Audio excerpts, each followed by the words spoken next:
Hey everyone. Well, we made our delivery. Then truck stop was only like 13 miles away.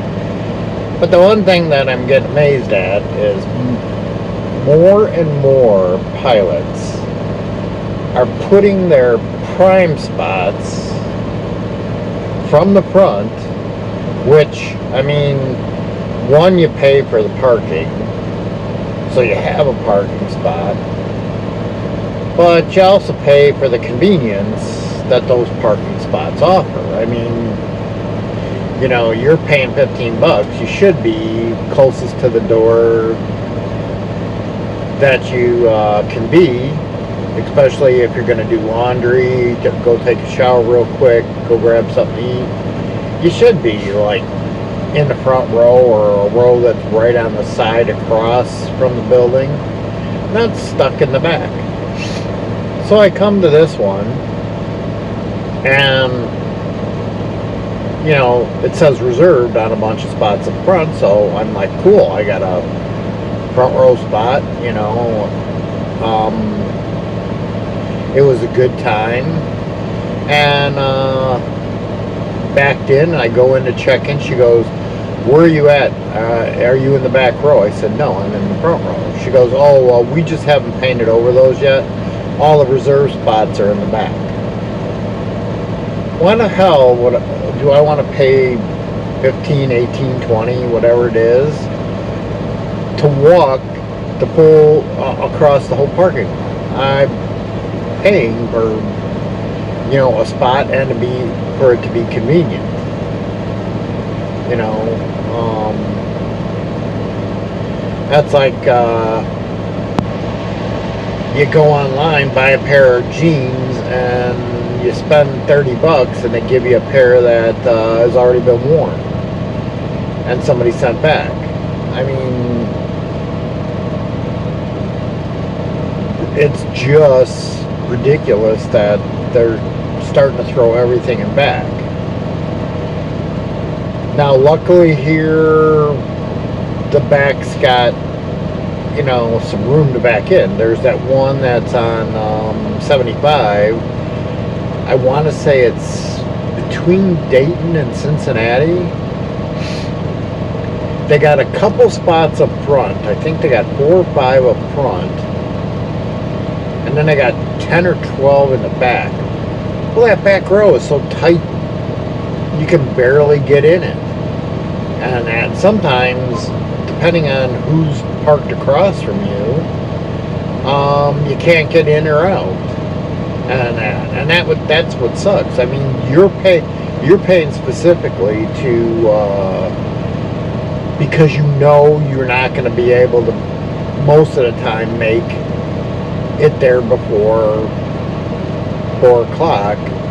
You know, you might be getting there sometime in the middle of the night, so you want to secure a parking spot. Well, in the back, what prevents someone from taking your spot? And then you got to go up front. You know, I've talked to there's some places that'll enforce it. Other places will just, because they don't want to deal with the aggravation of trying to kick someone out, they'll just reimburse you. Well, I didn't pay for the spot to be reimbursed. I paid for it so I could pre-plan that I could find a parking spot at such and such time. Now, I've been to pilots where, man, they got 2 guys out there, and they have no qualms about if some truck driver pulled a gun on them, started yelling, ranting, and raving, calling the cops and having them come out. But that truck stop gets pretty nuts too, and they verify consistently that everybody in the spot is someone that's paid for the spot. You almost TA and Petro, because over half their parking lot's paid, and they always have somebody driving around checking to see if someone's in a paid spot. It's almost getting where I'd rather park at them, but there's not as many as there are pilots, and a lot of times there's a pilot close to where you got to deliver. Is the closest thing. Just don't understand why they're all of a sudden moving things back. When I get home, I gotta see if there's a complaint line, and that would be my biggest complaint. That, you know, why are you moving prime spots to the back and not leaving them up front? I mean, and why are you need to find a way to strictly enforce being in here. Knock on wood. One time I had to wait until they found out who was parked in a spot that wasn't supposed to, and then the other time their spots weren't well marked. You know, parking lot was old and paint was wearing off. They didn't repaint the lot, so you can tell what was still a reserve spot or not. I mean, you know, that'll be my other complaint, is that, you know, too many pilots now, they're not I mean, I'm not saying most of the parking lots that I've been into don't have big potholes and that, and it just needs to be realigned so you can see where the spots are and that. So if you've experienced that, throw a comment down, and if that aggravates you. Now, a lot of people won't pay for it. Me, the only time I will pay is when I know I'm going to be there past like 4 o'clock. If I know I'm going to be somewhere by 4 and there's a choice between a Love's and a Pilot, if I can get into Love's, I'll go into Love's.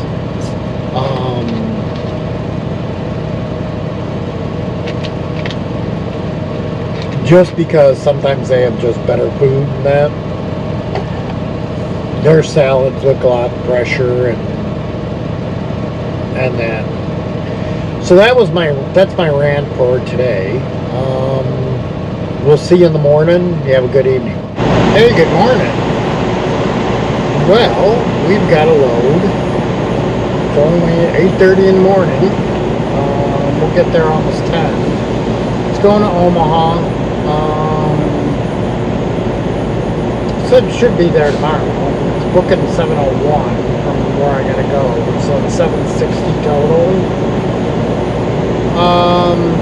Pays really well, and I can go there now. So I've just did my pre-trip. Sorry I didn't throw on the hat, but I was in a rush. We'll go over, pick this thing up.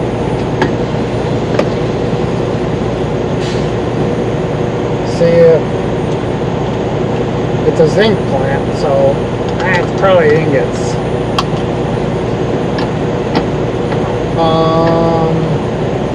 And then we'll head out to Omaha. I mean, I'm starting fresh. It's 8:30 in the morning. You know, we should, I mean, other than going over Mount Eagle, once we're past there, my guess it's going to take me on 24 all the way to 55, up, and maybe to 74 and cut across towards 80, and that, or could take me a different way. I don't know, but we shall see. Alright, we're going to take off now, and we'll see you in a little bit. Hey everyone, I'm at the shipper getting loaded. It's not bad, you got a blind side in, but it's not a bad blind side. Sorry I didn't turn the cameras on. I was just, sorry. Just trying to get into the dock, get loaded, and get out of here. We'll put them in on a receiver. Yeah, mainly because it's a long drive. If it's something where I can pull up to the thing, open my doors, and then back in, it's easier to turn the cameras on. That's why, hopefully, when I get back out, using the different mounts, my phone will pick them up, and this way, whether it's raining or not, I can just turn them on. Because like this place, you had to drive all the way over and around the building and on blind side, so I didn't have to stop until I was straight and almost in the dock. So yeah, I tend to do it. It tends to be easier if I manually turn them on. When it's something I can drive to, I gotta open my doors anyways, slide my tandems, and then I can turn the cameras on. So it's all in,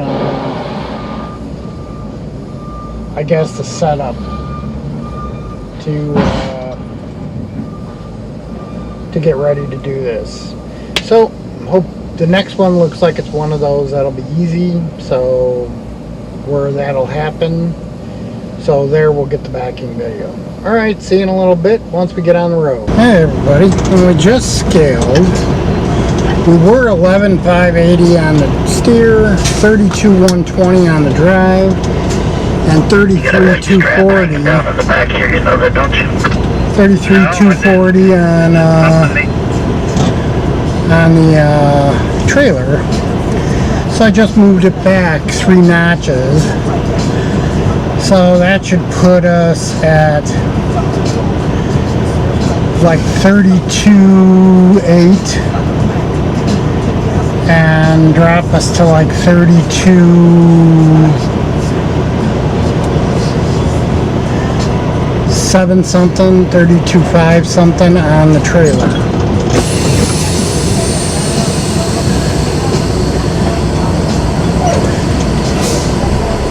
I think our holes run like 250 a hole, so that'd be 750 pounds.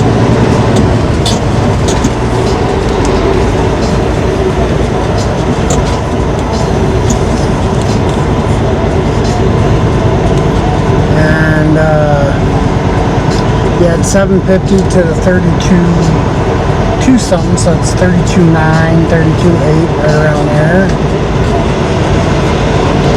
Subtract 750, even 700 from 33.1 or 33.2. That should be like 32.5, right around there. So it's pretty even across the board. Usually I go a little heavier, the fourth one, but this'll do.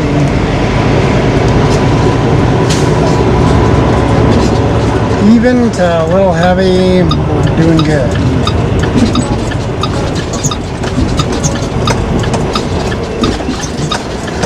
I'm satisfied. Not a bad pilot. Looks pretty clean from the outside.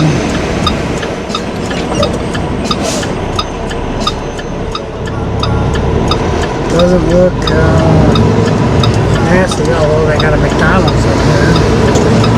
Not a big McDonald's fan.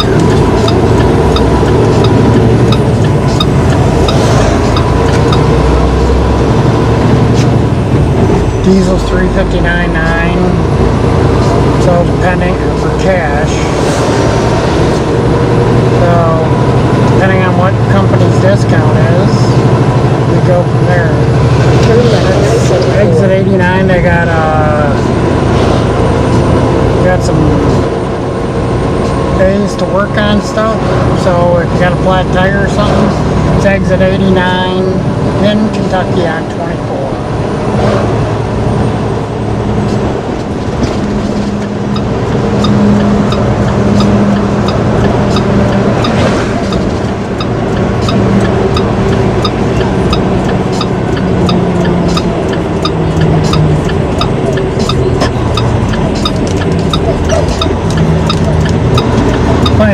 you got 2 straps? I go, oh yeah, they're on the back of the truck. The guy uses 1 strap.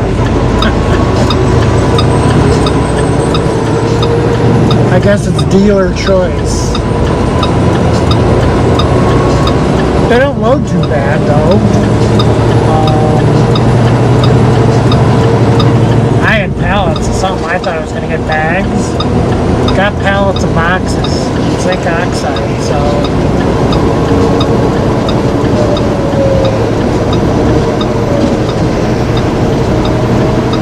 I go from there.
Midwest rainstorm.